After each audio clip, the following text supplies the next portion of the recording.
오늘은 사무엘상 10장 말씀을 통해서 하나님께서 이스라엘의 첫 번째 왕 사울을 어떻게 세워가시는지 그 과정을 함께 살펴보고자 합니다.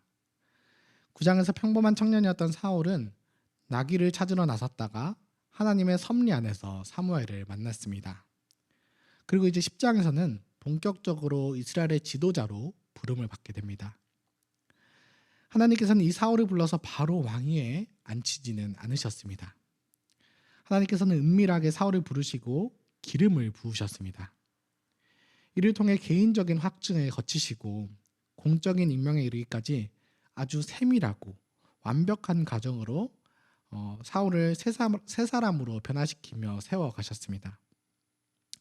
오늘 이 말씀을 통해서 우리 각자에게 맡겨주신 삶과 직분을 어떻게 감당해야 할지를 함께 나누고자 합니다.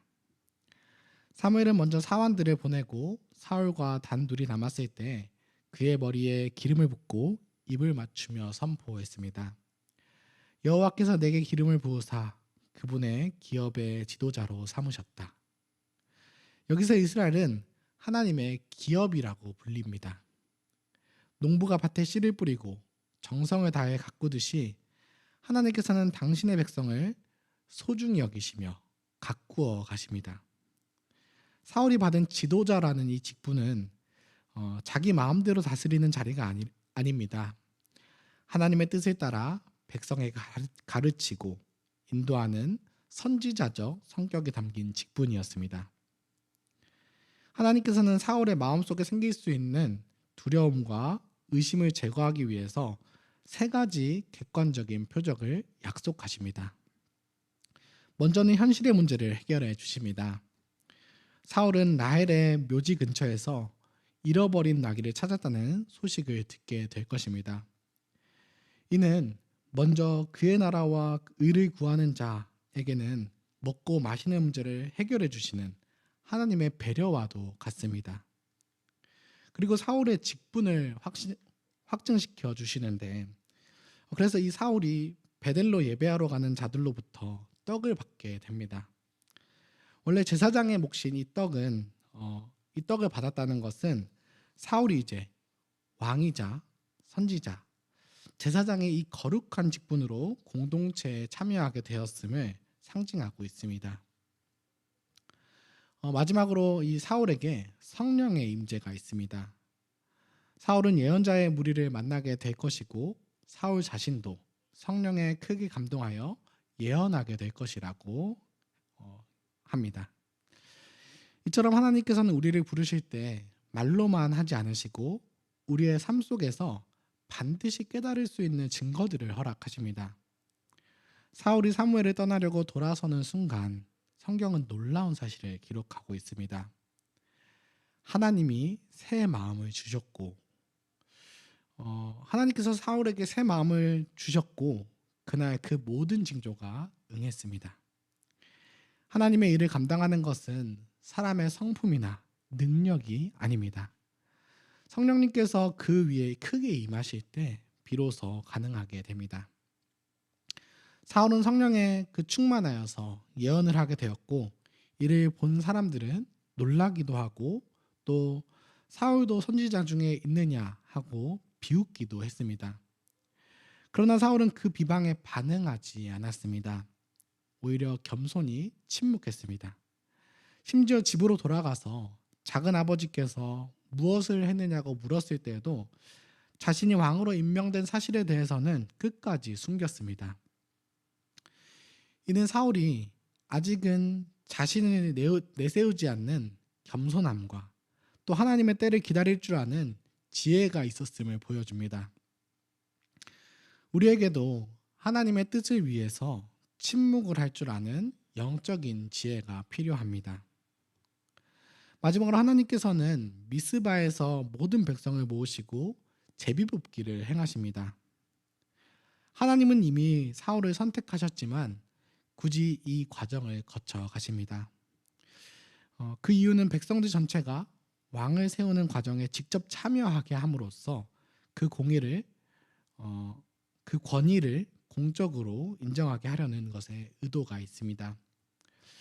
이스라엘의 12지파를 세워놓고 그 중에서 베냐민 지파, 또 마드리의 가족, 그리고 사울에 이르기까지 제비를 뽑았습니다.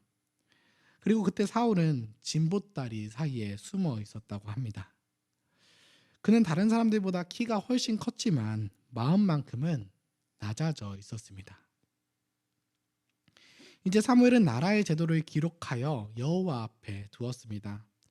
왕은 자기 마음대로 다스리는 자리가 아니라 하나님께서 정하신 제도, 규칙 아래에서 다스려야 하는 종이기 때문입니다.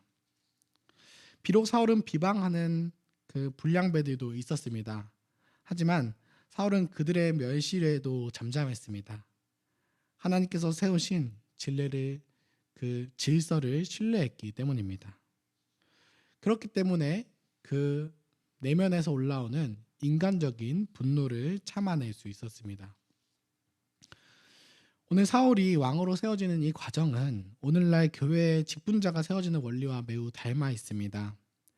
먼저 직분자가 되기 전에는 내면의 부르심이 있습니다. 직분자는 마음속에 하나님 나라를 위한 거룩한 소원과 부르심이 있어야 합니다. 또한 삶에는 표적이 있습니다. 사역의 현장에서 성도들의 변화나 은사의 발현을 통해 하나님이 함께 하신다는 증거가 나타나야 합니다. 마지막으로 공적인 확증이 있습니다. 성도들의 투표와 임명을 통해 공동체의 인정을 받아야 합니다. 이렇게 세워진 직분자들은 하나님께서 세운 교회를 섬기는 것으로 다스려야 합니다. 이제 말씀을 맺겠습니다. 하나님께서는 이스라엘 백성이 불순한 동기로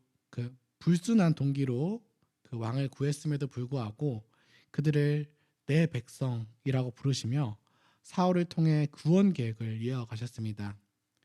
우리 역시 부족하고 연약하지만 하나님께서는 우리에게 예수 그리스도의 이름으로 성령님을 보내주시고 새 마음을 주셨습니다. 우리는 이제 그리스도와 연합한 왕 같은 제사장들입니다. 사울이 초기에 가졌던 그 겸손과 온유함을 우리도 가져야 합니다.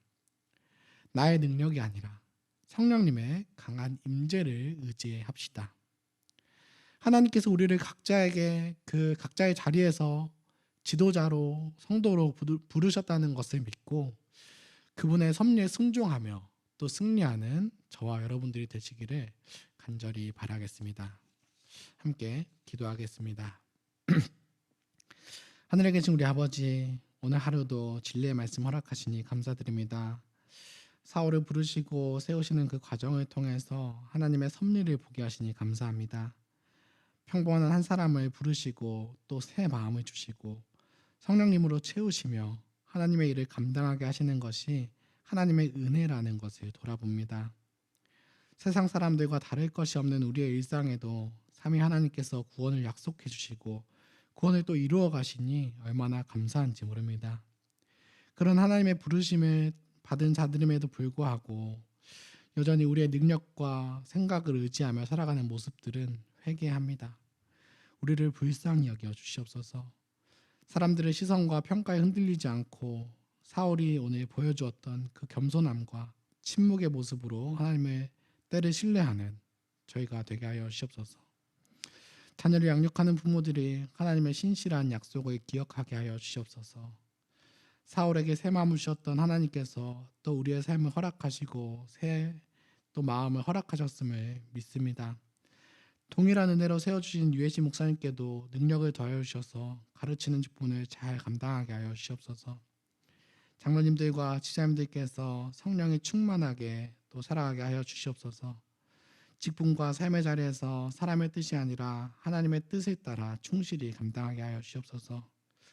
교회 안에 하나님의 말씀과 질서가 세워지게 하여 주시옵소서. 직분자가 또 겸손하게 섬기는 것을 통해서 모든 성도들이 왕 같은 제사장으로서의 정체성을 기억하게 하시고 각자의 자리에서 그 섬김이 이어지게 하여 주시옵소서.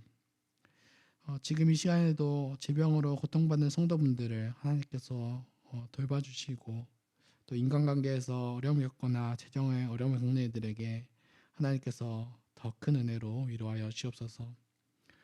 우리를 끝까지 붙들어 주시고 인도해 가시는 삼위 하나님께 감사드립니다. 예수님의 이름으로 기도했습니다. 아멘. 은혜로운 기도 시간이 되시기를 바라겠습니다.